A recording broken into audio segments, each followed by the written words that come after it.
Asma binti Abu Bakar. Asma adalah saudari istri Rasulullah Shallallahu Alaihi Wasallam, yaitu Aisyah radhiyallahu an. Namun berbeda ibu. Ia adalah saudara kandung Abdullah bin Abu Bakar. Putri Abu Bakar itu termasuk salah satu wanita di kota Mekah yang pertama masuk Islam.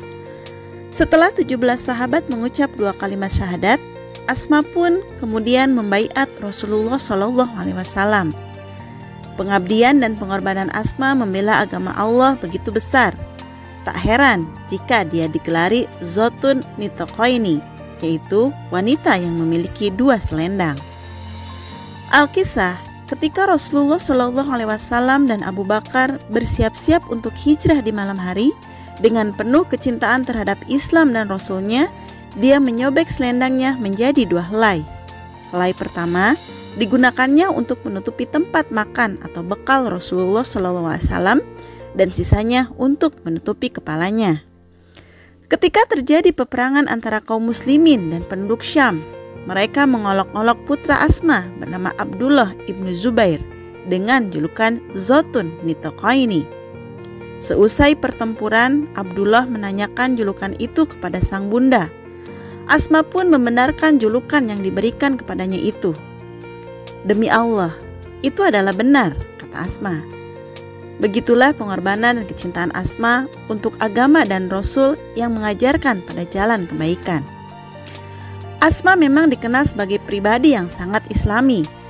Ia bahkan merelakan ayahnya menyumbangkan seluruh hartanya demi tegaknya agama Allah Subhanahu wa Ta'ala. Pada saat hijrah, Abu Bakar membawa seluruh hartanya yang berjumlah sekitar 5.000 hingga 6.000 dinar. Lalu kakeknya yang buta, Abu Kuhafah, datang kepada Asma. Abu Kuhafah berkata, "Demi Allah, sungguh aku mendengar bahwa Abu Bakar telah meninggalkanmu pergi dengan membawa seluruh hartanya." Mendengar pertanyaan itu, Asma berkata, "Sekali-kali tidak, wahai kakek. Sesungguhnya beliau telah menyisakan buat kami harta yang banyak." Kemudian Asma pun mengambil batu-batu dan meletakkannya di lubang angin tempat ayahnya pernah meletakkan uangnya itu. Kemudian dia menutupinya dengan selembar baju. Setelah itu Asma memegang tangan kakeknya yang buta dan berkata, "Letakkan tangan kakek di atas uang ini." Sang kakek pun merasa lega. Kalau memang dia telah meninggalkan harta untukmu, maka dia telah berbuat baik. Ini sudah cukup bagi kalian. Begitulah kemuliaan akhlak Asma. Ia telah menenangkan rasa gundah di hati sang kakek. Padahal yang sebenarnya Abu Bakar tidak meninggalkan sekeping dinar pun bagi keluarganya. Namun Asma mengikhlaskannya. Ia tak menuntut harta dari sang ayah. Bahkan ketika Jubair bin Awam meminangnya, Asma tak menuntut apa-apa. Ia menerima Jubair yang tak memiliki apapun kecuali seekor kuda. Dengan penuh keikhlasan, Asma memberi makan kudanya dan mencukupi kebutuhan serta melatihnya. Ia menumbuk biji kurma untuk makanan kuda, memberinya air minum, dan membuat adonan roti.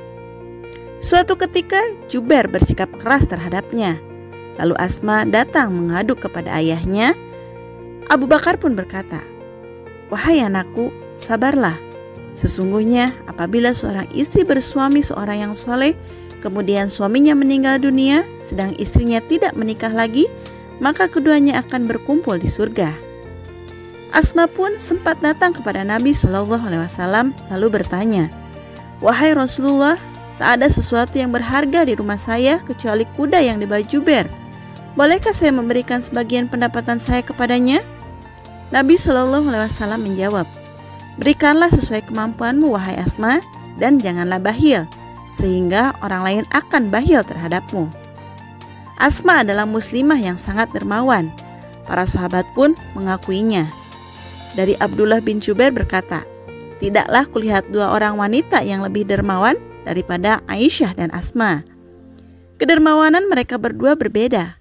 Aisyah suka mengumpulkan sesuatu dan setelah banyak lalu dibagikannya. Sedangkan Asma tidak menyimpan sesuatu untuk besoknya. Asma adalah seorang wanita yang dermawan dan pemurah.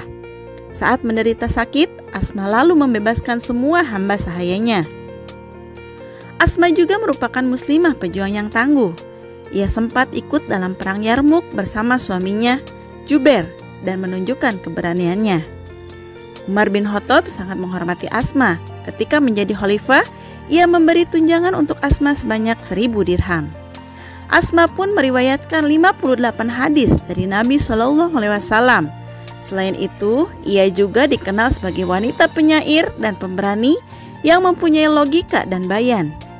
Ia tetap melakukan syiar Islam di usianya yang sudah lanjut. Suatu saat, putranya Abdullah datang menemui ibunya, Asma, yang pada saat itu buta dan sudah berusia 100 tahun.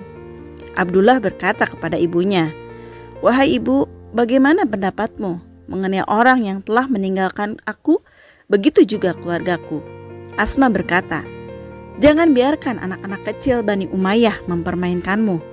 Hiduplah secara mulia dan matilah secara mulia. Demi Allah, sungguh aku berharap kamu mengakhiri kehidupan ini dengan baik." Masya Allah, sungguh Asma adalah teladan bagi para muslimah. Demikian sahabat muslimah, semoga dari kisah teladan ini kita bisa mengambil hikmahnya.